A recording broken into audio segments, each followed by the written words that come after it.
পড়ার বিষয় পক্ষ থেকে বলছি, তোমরা যারা নেতাজি মুক্ত বিশ্ববিদ্যালয়ে পড়ো, অর্থাৎ বিভিন্ন বিষয় অনার্স গ্র্যাজুয়েশন করছো, তাদের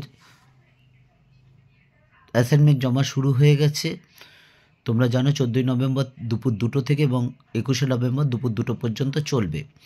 তা তোমাদের যে অনলাইন অ্যাসাইনমেন্ট, তাতে তোমাদের যারা সেকেন্ড ইয়ার এডুকেশন অনার্স পড়ছো তাদের ইডি 6-এর যে পেপারটা আছে তার 10টা যে এমসিকিউ প্রশ্ন এবং সঠিক উত্তর, তা আমরা পড়ার বিষয় পক্ষ থেকে নিয়ে এসেছি তোমাদের সামনে। তোমরা অনেকেই বলেছো আমি দেখেছি, কিন্তু বুঝতেই পারছো সময়ের জন্য উত্তর দিতে পারিনি। এটা সম্পূর্ণ আমার ব্যক্তিগত দোষ, কারণ অনেক কিছু বাকি আছে, বুঝতেই পারছো। কাজে 21 তারিখও চলে আসছে, সেগুলো লিখে বা তৈরি করে একটু সময় লেগে যাচ্ছে। এর জন্য কিন্তু তোমরা এটা মেনে নিও বা কিছু মনে করো না। তো যাই হোক, সিসিইডি যে 6টি 6-এ যে 10টি এমসিকিউ আছে তার আমরা সঠিক উত্তর দিচ্ছি। আর একটা কথা, তোমরা কিন্তু আগে লিখে নেবে, একটা খাতায় পরিষ্কার করে লিখে নেবে, তারপর কিন্তু কয়েকবার পড়ে তারপর জমা দেবে, অ্যাসাইনমেন্টটা সাবমিট করতে বসবে। যদিও একটু সময় পাবে, তবুও কোনো রকম ভুল করেও যাতে কোনো ভুল না হয়, এটাই আমাদের উদ্দেশ্য। কারণ কুড়ি যাতে পাও, এটাই কিন্তু দেখার বিষয়। দেখো, প্রথমেরটা, যে ধরনের শিক্ষা ব্যবস্থা শিক্ষক ও শিক্ষার্থীর সমানুপাতিক অংশীদারিত্ব অর্জন করে তা হলো ডেমোক্রেটিক। 2 নম্বর, একজন শিক্ষক বা শিক্ষিকা প্রকৃত অর্থে জনপ্রিয় হয়ে ওঠেন শিক্ষার্থীদেরকে তাদের সমস্যার সমাধানে সাহায্য করেন। নিম্নের কোন ধারণটি শ্রেণীগতভাবে বিভিন্ন মাসেল মেমোরি? 4 নম্বরটা দেখো, নিম্নের কোন পর্যায়টি শিখন প্রক্রিয়া ধারণার অন্তর্ভুক্ত নয়? একত্রীকরণ। 5এরটা দেখো, নিম্নের কোন সক্রিয়তাটি পোস্ট অ্যাক্টিভ শিখন পর্যায়ের অন্তর্ভুক্ত নয়? সঠিক উত্তর হচ্ছে শিখন ধারণা গড়ে তোলার জন্য উপযুক্ত ব্যাখ্যা প্রদান করা। আমরা পরের বিষয় পক্ষ থেকে শুধু তোমাদের এই অ্যাসাইনমেন্টের উত্তর দিয়ে দিচ্ছি তা নয়, আমরা কিন্তু বিভিন্ন সাবজেক্টের সাজেশন দেওয়া হয়েছে বেশ কিছু, আবার বেশ কিছু দিতেও চলেছি। আর পরীক্ষার 1-1.5 মাস আগে একটা ফাইনাল সাজেশন দেব। শুধু সাজেশন না, বেশ কিছু নোটও দেব, যেগুলো খুব গুরুত্বপূর্ণ, এবং সেই নোটগুলো কিন্তু বুঝিয়েও দেওয়া হবে, কারণ যাতে তোমাদের কোনো সমস্যা না হয়।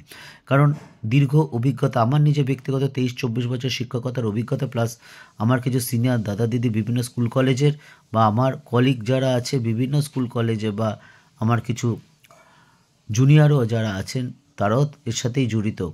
তারা দেখেছি যে যারা নেতাজি মুক্ত বিশ্ববিদ্যালয়ে পড়ে, আমরা একটা আলোচনার মাধ্যমে দেখেছি যে তারা কিন্তু বিভিন্ন সমস্যার কথা বলে এই বিষয়ে আমরা একমত হয়েছি, অ্যাসাইনমেন্ট থেকে শুরু করে বিভিন্ন।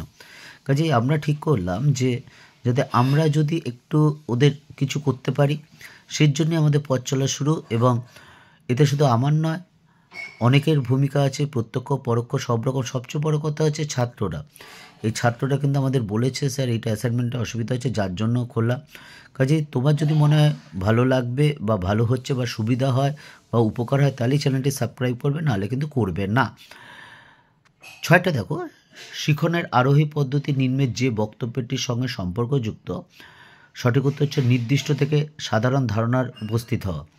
7 নম্বর, একজন সহায়ক শিক্ষক কোন কাজটি করবেন না?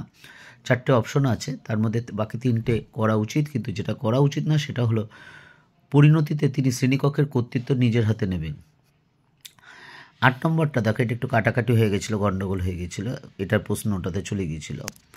নিচের কোন বক্তব্যটি নির্মিতবাদের নীতির তত্ত্বের সাথে সামঞ্জস্য নয়? উত্তরটা দেখো, মূল্যায়ন প্রক্রিয়াকে শিখনের অংশ হিসাবে বিবেচনা করা।